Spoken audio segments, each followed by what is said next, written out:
ओम नमः शिवाय। आत्म संयम ही सफलता का यंत्र है। आज हम दो तरह के आत्म संयम के बारे में बात करने वाले हैं। पहला फिजिकली यानी शारीरिक रूप से, और दूसरा मेंटली यानी मानसिक रूप से। तो दोनों ही तरह के आत्म संयम आवश्यक हैं। पहले हम बात करते हैं शारीरिक रूप से आत्म संयम के बारे में।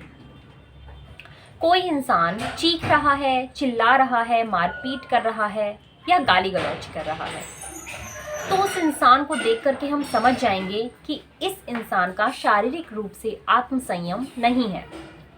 लेकिन जीवन में सफलता पाने के लिए हमारा शारीरिक रूप से आत्म संयम बहुत आवश्यक है।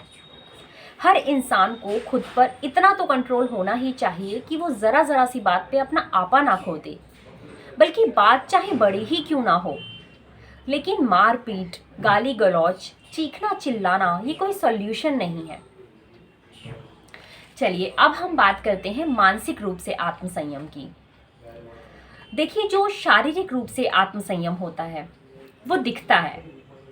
अगर कोई इंसान मारपीट कर रहा है, गाली गलौज दे रहा है, तो हम उस इंसान को देख करके समझ जाएंगे कि भाई इस इंसान का शारीरिक रूप से आत्म संयम नहीं है। वहीं कोई दूसरा इंसान अगर बुरी परिस्थिति में भी शांत है, तो हम उसे देख करके समझ जाएंगे कि भाई इस इंसान का शारीरिक रूप से आत्म संयम है। लेकिन जब बात मानसिक रूप से आत्म संयम की आती है तो ये दिखता नहीं है। सामने वाले को नहीं पता चलता कि हमारा मानसिक रूप से आत्म संयम है या नहीं। किसी को भी नहीं पता चलेगा कि हमारे माइंड में क्या चल रहा है। लेकिन ये चीज़ हमारे जीवन में बहुत बुरा प्रभाव डालती है।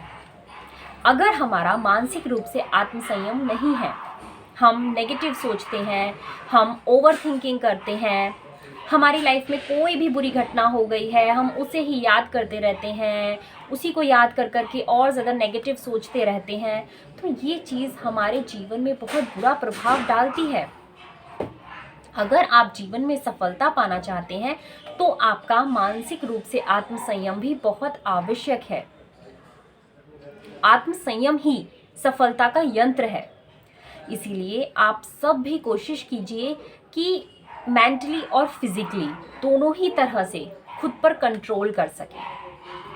Thank you.